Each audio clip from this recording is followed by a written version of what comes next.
बिस्मिल्लाहिर्रहमानिर्रहीम अस्सलाम वालेकुम नाज़रीन, आप यूट्यूब और फेसबुक चैनल देख रहे हैं। मेरा नाम उज़ैर हूं।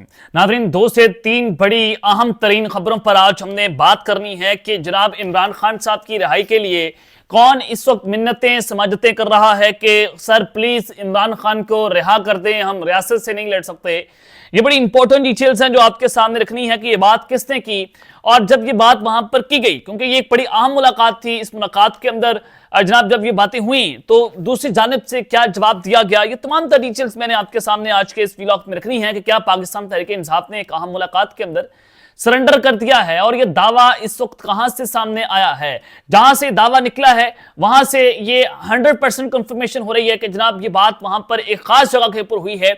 इसकी डिटेल्स मैंने आपके सामने जो है वो रखनी है। दूसरी अहम खबर पर जो आज बात करनी है मोहसिन नकवी के हवाले से कि जनाब वज़ीर दाखिला मोहसिन नकवी के इस्तीफे की बातें हो रही थी, लेकिन अब मोहसिन नकवी को नया टास्क सौंप दिया गया है। मोहसिन नकवी जो हैं वो मैदान में उतरे हैं, उनकी जानिब से जनाब अब क्या अहम कदम उठाया जाएगा जो पाकिस्तान तहरीक इंसाफ के दरो दीवार हिलाकर रख सकता है, उस हवाले से कुछ इंपॉर्टेंट डिटेल्स आपके सामने रखनी है। और फिर पाक फौज की जानिब से एक जबरदस्त किस्म का ऑपरेशन किया गया है। देखें, सियासी गुफ्तगू तो होती रहती है, उस पर भी बातचीत होती रहेगी। जो इस वक्त पाकिस्तान की दहशतगर्दी की सूरत हाल है, हमने दुश्मन के खिलाफ इंफॉर्मेशन वॉरफेयर लड़नी है।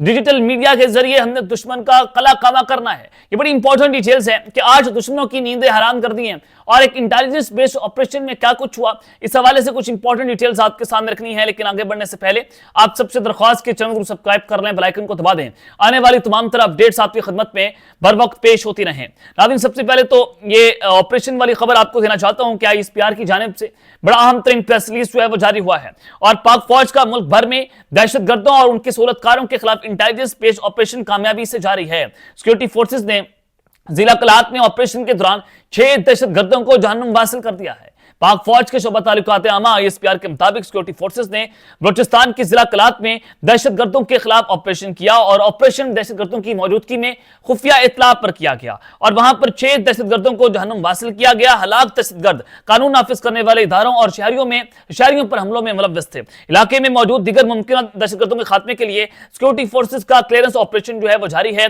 और ISPR ने यह भी कहा कि सिक्योरिटी फोर्सेस बलूचिस्तान के अमन और तरक्की को सबूताज करने की कोशिशों को नाकाम बनाने के लिए पुरअज़्म है। देखें, इस वक्त दहशतगर्दी की जो लहर पाकिस्तान में आई हुई है और जिस तरह से खैबर पख्तूनख्वा और बलूचिस्तान के इलाके जो हैं वो इस वक्त सख्त दहशतगर्दी की लपेट के अंदर हैं। इस पूरी सिचुएशन में हमें अपनी फौज के साथ खड़ा होना होगा, चाहे वो सियासी जमात हो, चाहे वो सहाफ़ी हो, चाहे वो यूट्यूबर्स हो, चाहे वो इन्फ्लुएंसर्स हो, क्योंकि ये बड़ी नाजुक तरीन सूरत हाल है, बहुत ही सेंसिटिव सिचुएशन है और इस सेंसिटिव सिचुएशन के अंदर हमें किसी भी किस्म के प्रोपेगेंडा से इज्तनाब करना चाहिए और यही पाकिस्तान है। पाकिस्तान होंगे तो हम लोग होंगे और पाकिस्तान की हिफाजत किसने करनी है? 6 लाख फौजी जो बॉर्डर पर खड़ा हुआ है, जो बेचारा अपनी जानें दे देता है, अपनी ईदें कुर्बान करता है, वो जनाब अपने खानदान कुर्बान कर देता है, लेकिन हमारी हिफाजत के लिए वो वहां पर खड़ा होता है। इस तरह के तमाम तर फौजियों को, तमाम तर ऑफिसर्स को जनाब हम सैल्यूट पेश करते हैं, इसमें कोई दो राय नहीं है।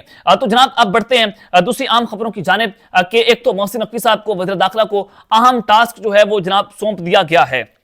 वो वापस आ गए, उनकी मुलाकातें भी हो रही हैं। हालिया उनकी मरीम नवाज से भी एक अहम मुलाकात हुई और वो किसके कहने पर हुई, इसके ऊपर जो है वो सुहेल वड़ाई साहब ने एक बड़ा जबरदस्त किस्म का कॉलम भी लिखा। अब मोहसिन नकवी साहब वज़ीर दाखिला है, उनकी वजारत के हवाले से जनाब मुस्ताफ़ी होने की खबरें चल रही थी कि वो मुस्ताफ़ी हो सकते हैं, कि कुछ चीज़ें हैं, कुछ कॉन्ट्रोवर्सीज हैं, कुछ इख्तलाफात हैं जिसकी बुनियाद पर मोहसिन नकवी साहब इसी वजह से कौमी सलामती कमेटी के इजलास के अंदर नहीं आए। बहुत सारी स्पेकुलेशन जो हैं वो चल रही थी, लेकिन अब जो खबर आ रही है कि उनको एक अहम टास्क सौंप दिया गया है।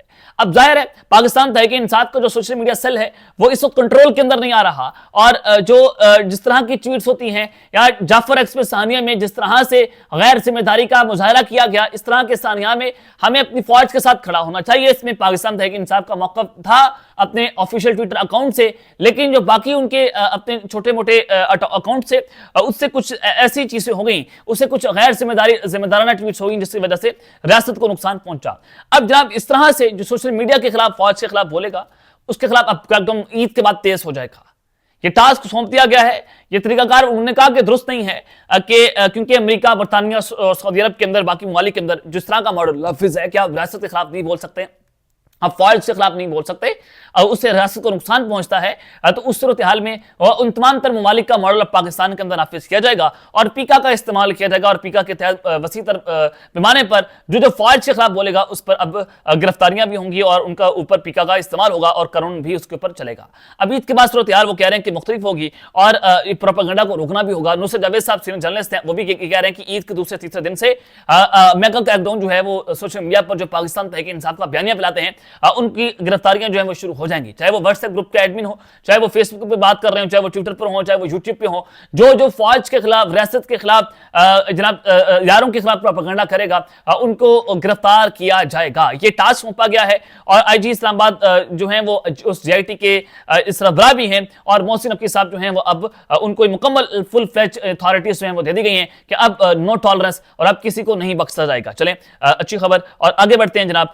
एक अहम जगह के ऊपर इमरान खान को रिहा करने की जो मेहनत समाजतें हुई कि सर मेहरबानी करें खान साहब को रिहा कर दें, ये गुफ्तगू किसने की है? कि अहम जगह के ऊपर कुछ 3 हफ्ते पहले पाकिस्तान तहरीक इंसाफ के दो बड़े प्यारे लोग, ये मुनीर फारूक साहब की जानिब से दावा किया गया, सीनियर जर्नलिस्ट है, वो ये दावा करते हैं कि 2 अहम और बड़े प्यारे लोग पीटीआई के और वो बड़ा जो है वो आजकल नरम गोशा रखते हैं, वो चाहते हैं कि मामलात को तय किया जाए, मामलात हल हो जाए। उनकी एक आम जगह के ऊपर एक अहम मुलाकात हुई और ये कोई बहुत ही ताकतवर नहीं थी लेकिन थी जनाब, उनका ताल्लुक था, वो ताकतवर थे, तो उनके साथ मुलाकात हुई। तो उन्होंने कहा पीटीआई की जानिब से कि आप इमरान खान की रिहाई के लिए अहम तरीन किरदार अदा कर सकते हैं, हम रियासत से नहीं लड़ना चाहते और ना हम रियासत से लड़ सकते हैं, हम सबको प्रॉब्लम्स हैं, हमारे एमएनएस को प्रॉब्लम फेस करना पड़ रही है, हमारे एमपीएस को प्रॉब्लम फेस करना पड़ रही है। तो उसके जवाब में बताया गया कि जो आपने सिलसिला शुरू किया हुआ है क्या वो दुरुस्त है कि आपका लीडर जो है वो 9 मई के ऊपर माफी नहीं मांग रहा और ना उसने अभी तक इसके ऊपर इजहार अफसोस किया है और जो आप सोशल मीडिया के से सारा काम कर रहे हैं क्या वो दुरुस्त कर रहे हैं।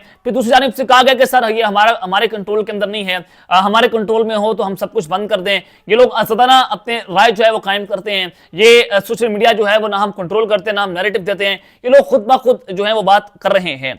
तो जनाब जो मंसूर अली खान साहब की जानिब से खबर दी गई कि दोबारा मुज़ाकरात शुरू हो सकते हैं। एक अहम मुलाकात में जो ये मुलाकात मुनीर फारूक साहब ने बताई, उसी हवाले से मंसूर अली खान साहब ने भी कहा कि मुज़ाकरात को मशरूत कर दिया गया है 9 मई की माफी के साथ, कि 9 मई से अगर आपका लीडर माफी मांग ले तो मुज़ाकरात शुरू हो सकते हैं और पहले मरहले में बुशरा बीबी की राय पर भी काम तेजी से शुरू हो सकता है। लेकिन जनाब अब यह भी बताया गया है पीटीआई को कि यह अतराजाती फैसला है कि इमरान खान से अब कोई किसी मामले के ऊपर मामलात नहीं होंगे, किसी मामले पर उनसे मुलाकात नहीं होगी, ना मुज़ाकरात होंगे जब तक वो 9 मई के ऊपर माफी जो है वो ना मांग लें। और मुनीर फारूक साहब ने यह भी कहा था कि इदारे के अंदर इमरान खान के लिए नफरत ही नफरत है, वो जनाब जो कुछ उन्होंने कर दिया है वो अपने आप को बंद कली में दफन कर चुके हैं। तो पाकिस्तान तहरीक इंसाफ जो है वो ये कह रही है कि हम चाहते हैं कि आपके साथ दोबारा राब्ते शुरू हो, मामला ठीक हो और हम इस तरह की सिचुएशन से बाहर निकलना चाहते हैं। तो पाकिस्तान तहरीक इंसाफ की जानिब से जनाब कुछ इस तरह से चीजें की जा रही हैं। ये मुनीर फारूक साहब और मंसूर अली खान साहब की जानिब से दावा किया गया है कि एक अहम मुलाकात के अंदर पाकिस्तान तहरीक इंसाफ ये रिक्वेस्ट करती हुई नजर आई कि हम इमरान खान साहब के लिए मामला को तय करना चाहते हैं। अब दूसरी जानिब अमेरिका के साथ पाकिस्तान ने जो है वो अपने राब्ते शुरू कर दिए हैं। तारिक फातमी साहब उन्होंने एक इंटरव्यू दिया, मुआवने खुसूसी हैं, उन्होंने कहा है कि अमेरिका में जामे मुलाकातें हो रही हैं, मुआवने खुसूसी का पाकिस्तान में बड़ी सरमायाकारी आने का दावा। दहशतगर्दी के खिलाफ अमेरिकी सदर के अहम बयान सामने आ चुके हैं, हमने भी अमेरिका को वाज़ेह कर दिया है कि दहशतगर्दी हरगिज़ बर्दाश्त नहीं करेंगे और पाकिस्तान में बड़ी सरमायाकारी आ रही है और खत्ते में मुश्किल हालात में पाक अमेरिका ताउन बामानी रहा है। तो लिहाजा उन्होंने कहा है कि हाल ही में पाकिस्तान ने अमेरिका को अहम मतलूब दहशतगर्द जो है पकड़ कर दिया है, तो पाकिस्तान के इस इकदाम को अमेरिकी सदर ने भीस रहा है। तो आइंदा 3 से 6 माह के दौरान पाकिस्तान में बड़ी हमसाया ममालिक की जानिब से जो है सरमायाकारी आने का इम्कान भी उन्होंने जाहिर कर दिया है। तो अल्लाह ताला पाकिस्तान की खैर करे, अल्लाह ताला पाकिस्तान की जो है हिफाजत भी करे। अब तक करते हैं, अपना ख्याल रखिएगा और इस तरह अपने लाज़मी हल के बाद पाकिस्तान जिंदाबाद।